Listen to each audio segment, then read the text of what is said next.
Hello and welcome to the Gallagher Navigating Risk podcast with me, Luca Rosi, Deputy Editor Global Content. In this episode, we speak to Michelle Sequeira, EVP Growth Leader. Michelle talks to us about future-ready talent and building skilled, engaged and agile workforces. Michelle, a very warm welcome. If you just perhaps start by just telling our listeners a little bit about you and your background, please. Absolutely. And thank you so much for having me, Luca. So I lead our EVP proposition growth for Gallagher. And essentially that's helping organizations strengthen their employee value proposition and make their people strategy real through how they offer their benefits, their rewards, comms, the full employee experience, etc. My background is I've just under 20 years of consulting and corporate experience. I've worked with well over 100 organizations now across sector, across geography, on all things people strategy related, right from workforce planning through to strategy design, but also through to implementation, including redesigning talent management practices. So I think all of those will lead nicely to our conversation today. And can we maybe start with kind of a definition, if you will, of future ready? We hear this term bandied about quite a bit, future ready. So what does that actually mean, Michelle? And what are the biggest talent challenges that the clients you work with are facing right now? Yeah, absolutely. To me, future ready isn't about predicting the future, but it's about building adaptability and the ability to respond to cost pressures, shifting expectations from employees and stakeholders alike, but also that rapid text change without breaking trust. So if I just turn to your second half of that question and then I'll pivot back, I think organizations are grappling with three key challenges. The first is cost pressure, skills competition is the second, and regulatory changes. And if I just take each of those, when it comes to cost pressure, our most recent 2026 Workforce Trends report actually showed that cost pressure was cited as a top leadership challenge by 52% of organizations. And on that second one, competition for skills was cited by 34% as the main driver to wage growth. And that's up from 27% the year before. So you can see, not just our own market perspectives and our interactions with clients, but actually from a research perspective, the data is showing us the same things. And from a regulatory perspective, most recently, UK organizations have been needing to align with the Employment Rights Act, which pose significant changes to that employee offering. But also further afield, we've got EU pay transparency directives around the corner, as will the gender representation directive come into force as well later this year. And all these three forces, cost pressures, skills competition, and regulation, they collide to actually impact the employee experience.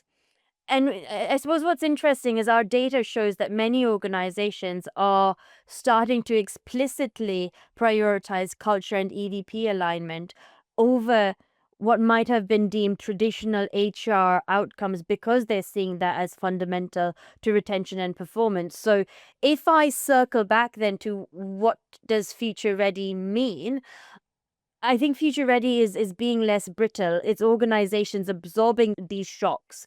It's organizations being able to adapt to these pressures that are being pushed against them, but then still perform and, if anything, actually outperform. Perfect. Thanks, Michelle. And obviously change is constant. That seems to be coming up and we've got to be agile and ready to embrace change. In terms of skills, how are requirements changing and how can leaders perhaps strategically workforce plan to mitigate potential people risks? I think that adds to helping organizations prioritize. The World Economic Forum found that employers globally, and let me start there, expect 39% of workers' core skills to change by 2030. And that varies by country. So I've just gone with the global stat based on, where people are listening to this podcast.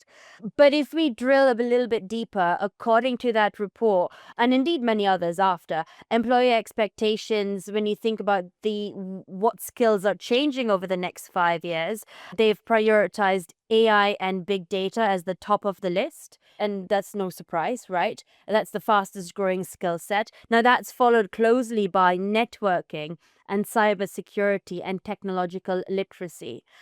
Now, all of those are tech related, right? So complementing those technological skills, there were two key aspects that came out. Creative thinking is in the top 5 skills for the future, as are socio-emotional attitudes, resilience and flexibility, along with curiosity and life learning. That's the next socio-emotional. And you're seeing all of those rise up. And if you think too, where organizations are succeeding, it is actually not just thinking about AI and reskilling in AI. It's actually balancing that with the human-led experience. So you can actually see in practice why those 5 are rising up in importance and increasingly projected to by 2030.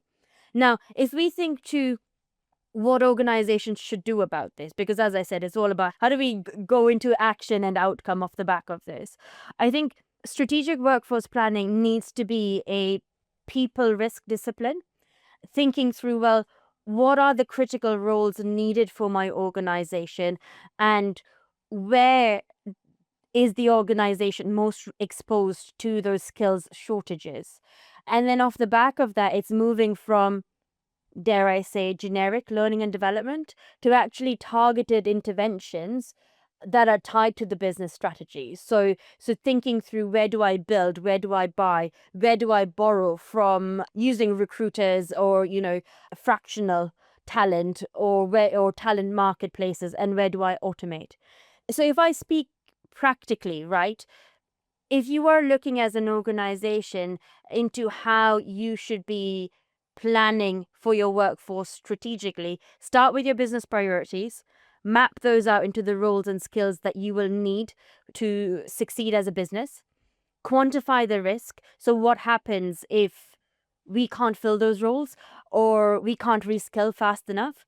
And then build your processes around it. So, for example, talent management for a skills matrix or a skills-based organization is very different to talent management for roles-based organization.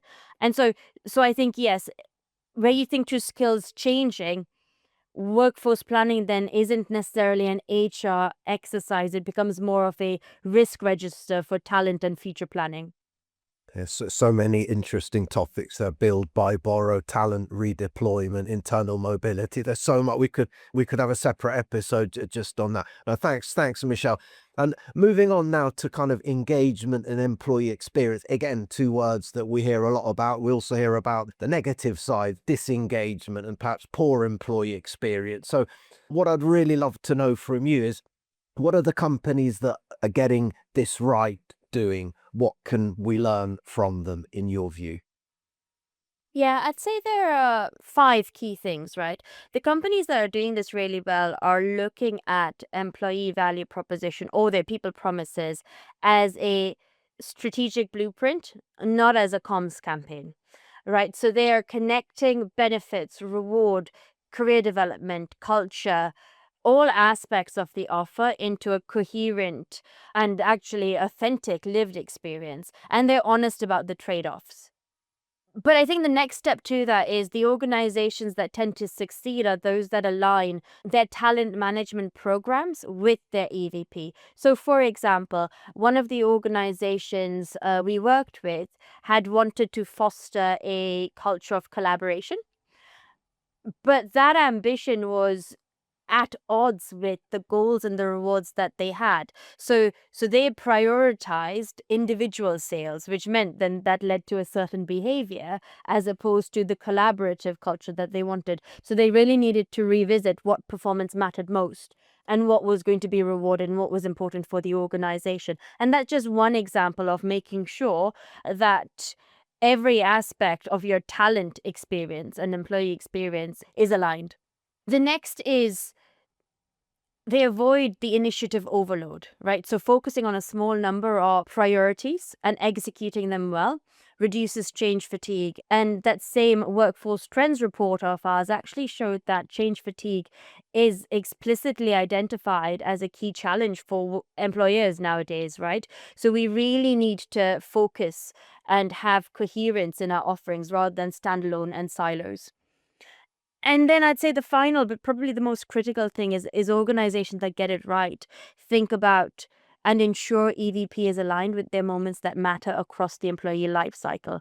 And this could be those fascinating and exciting events like childbirth, or it could actually be those devastating ones like bereavement. And as organizations, we can't just focus on, say, a policy document that nobody knows about, but actually think through, well, what is the right manager support, pre, during, and post experience, and the right talent management and the right opportunities so that they have the everything they need to thrive in the organization. And I think if we could do those five, that's typically what we see organizations that really succeed. They get those five right. Perfect. Moments that matter. I always love that when I hear that, I've got to say. Michelle, I know that you love your data and analytics. So can you talk to us a little bit about that and how it can help inform decision making, please? Yeah, absolutely.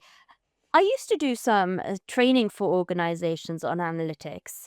And very often, one of the first things I hear is, we don't have enough data. But actually, the reality is that most organizations don't have a data shortage. They struggle to translate that into insights. So it's more that they have an insights shortage, if I dare. And I think where analytics makes the most difference is turning that workforce data into the key insights that drive decisions. So where are our costs rising? Where is engagement falling? What benefits create the most return on investment, for example? And typically, to be able to answer some of those questions, I always advise, you'll hear me talk about this a lot, that it's most helpful for organizations to look at data or from many different angles, right? And I often talk about triangulating insights across employee sentiment, workforce data, and policy and practice. So just let me give you an example to bring this to life. We worked with an organization and did a full audit on the employee experience. The employee sentiment had suggested that their people feel like they're being treated differently. And so when an organization indicates that, you typically look at where might there be instances of unfairness. Typically, you might look at pay or you might look at performance. So let me give you the performance management example here. When you look at their performance management, they have a 5-point rating scale. So when we looked at their data now, where you would think that the exceptional performers would have a higher likelihood of promotion, it was their 4s out of the 5, their overperformance, but not the exceptional ones, that were being promoted at higher rates, which begs the question as to, is there a problem with their process, right? But it actually did not indicate that their people were being treated different based on their demographics. Now I've covered employee sentiment. Now I've looked at their workforce data. If I look at their policy and their process or their practice against that policy, out of those 5 rating scales, 5 rating points, on average, you would expect typical bell curve in performance management. You'd expect most people to land on a 3, right? We meet performance. But their black male colleagues over the last 3 years, so this is not a one-off exception, over the last 3 years were being rated at 2. So they were being rated as underperformers, which then obviously had an implication on how they were being paid and how they were being promoted. So the reason I state this as an example is because if you only look at employee sentiment, or if you only look at the workforce data at a surface level, you're not going to be able to have those uncomfortable conversations that actually I ended up having with their leadership team to say, are you telling me all your black male colleagues are underperformers? Or are you telling me that your system is broken? Or are you telling me that your people managers are biased? And you want to get to be able to have those, because then you can start to inform and make changes where it really matters. Hopefully that gives you an idea of where data and analytics can really start to inform decision making and prioritize where you can start to make an impact. No, thank you, Michelle. We've kind of covered the skills. We've covered the engagement. Now we're moving on to agility and agile workforce. And I always like to start again with definitions because maybe not everyone is clear what workforce agility. What does it mean? So agility is not just where work happens, right? It's more about how quickly can you redeploy skills? How quickly can you move talent or adapt roles? And where you think to career agility, it's especially as we just touched on skills changing, right? Career agility is becoming increasingly skills based. So we are talking about that internal mobility and those transferable skills to meet business needs and also people development needs. We are talking about talent marketplaces and career pathways that aren't traditionally or purely hierarchical. We don't need to always just go vertical anymore.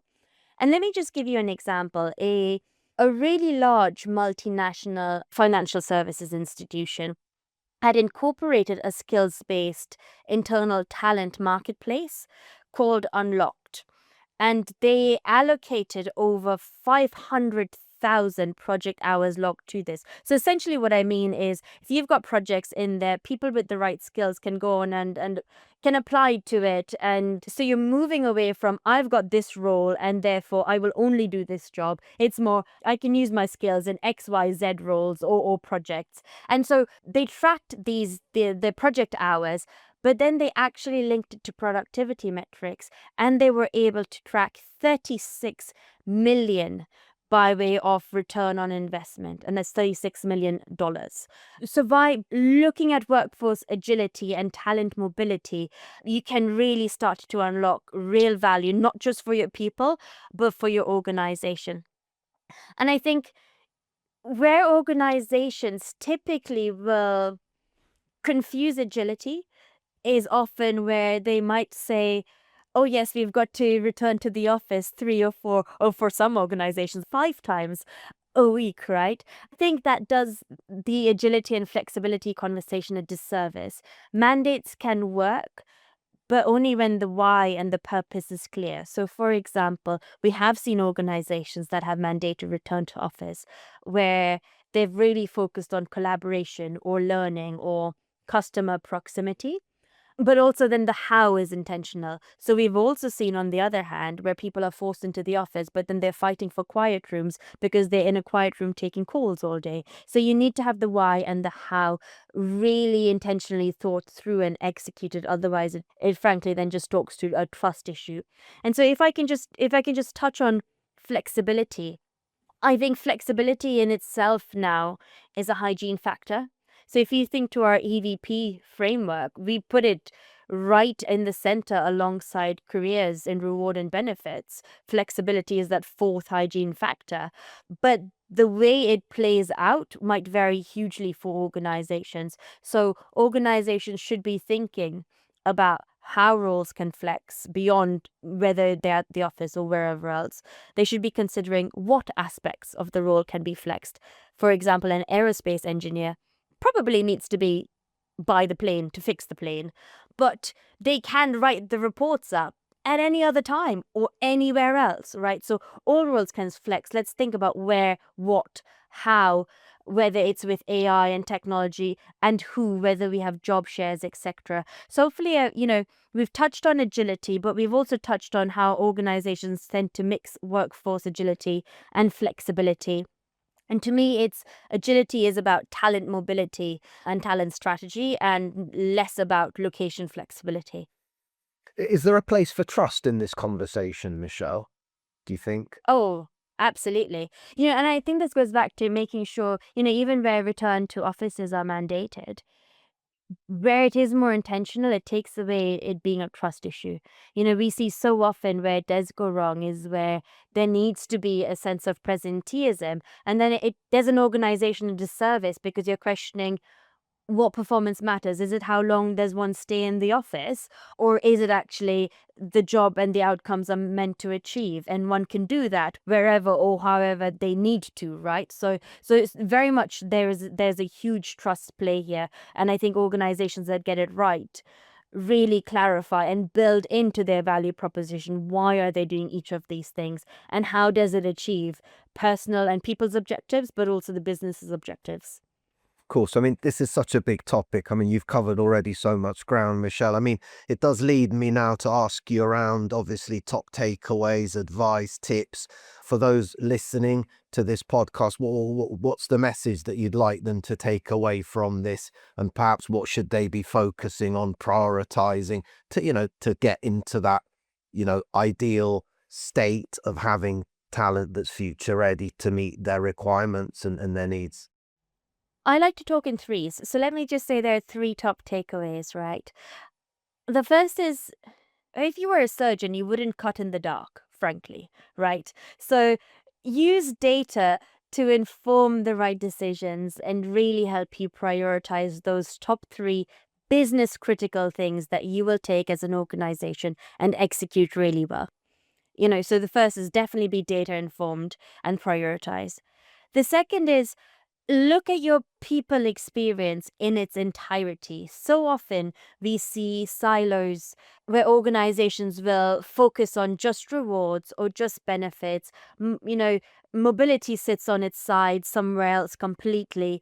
And where it's most impactful is where organizations will think through, well, what is our business strategy? And what do we need from our people to execute that? So focusing across the piece through all of those hygiene factors and then embedding it into all of the employee experience and into culture and leadership. And then the third is invest in communication. We see so often that, and this is again displayed in our data as well, right? There is not enough emphasis into the channels that are needed to communicate, how best to communicate so that we're not just having email fatigue, but we are targeting and engaging people in the way that works best for them, whether that is apps or pop-ups that come up or videos, etc. And frankly, the greatest threat to a strong offering is silence. So, if I were to say that third one has to be whether you invest in it or not, it doesn't matter, but make sure communication is central to those priorities. Yeah, and that was something that came up in the UK Workforce Trends report, didn't it? That lack of investment in communication. That's brilliant. I mean, Michelle, I think I don't really have too much more to say. I mean, the last thing, perhaps, again, crystal ball, if you want to have a little stab in the dark to where you see the world of what you see happening over the next year, couple of years, 2030, that seems to be the next milestone kind of year. Any thoughts about that and anything that you think will really come to the fore in the next few years? It's quite scary that 2030 is literally around the corner. By 2030, we'll see far more fluid careers and far more skills-based work, with AI being far more integrated into daily workflows. Organizations are testing it now. There's a lot of noise in the market, a lot of concern as well. But I think there is work being done and journeys being put forward to ensure that firms are in a far better place by 2030, ideally by next year, right? So I think the fluidity and the skills base is the first.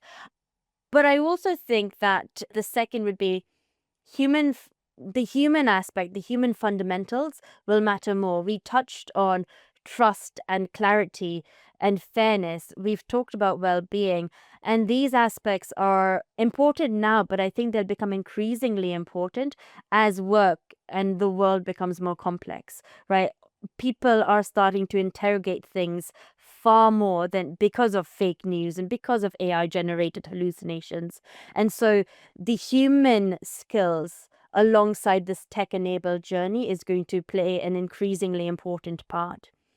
And then the third aspect, from an employee experience perspective, and therefore what organizations should prioritize, I do think personalization will become the expectation. That will become the minimum. I already touched on flexibility being the minimum standard now and the hygiene factor, but I think personalization will become, especially as technology becomes more of an enabler where there is the ability to tailor by an amalgamation of demographics, not just a gender lens or an age lens, but actually by career, where one is in their career, by what they need in this life moment, etc. That might lend for really impactful employee experiences and allow people to really thrive, which will inevitably help organizations perform better. Yeah, personalization, human fundamentals. I think that gives us a lot of food for thought, and I think also the perfect place to end our conversation. So, Michelle, really appreciate your time. Always a pleasure catching up with you and talking to you. It's always very insightful, and I'm sure our listeners as well will appreciate your time today and all the topics that you covered so eloquently. So, thank you so much. No, thank you. I've enjoyed it. Really appreciate it. We hope you enjoyed our conversation with Michelle about building skilled, engaged and agile workforces that are ready for the future. You can of course download the UK Workforce Trends Report that was mentioned. The Navigating Risk podcast is available on Spotify and Apple Podcasts. Please do join us next time, and thanks for listening. Bye for now.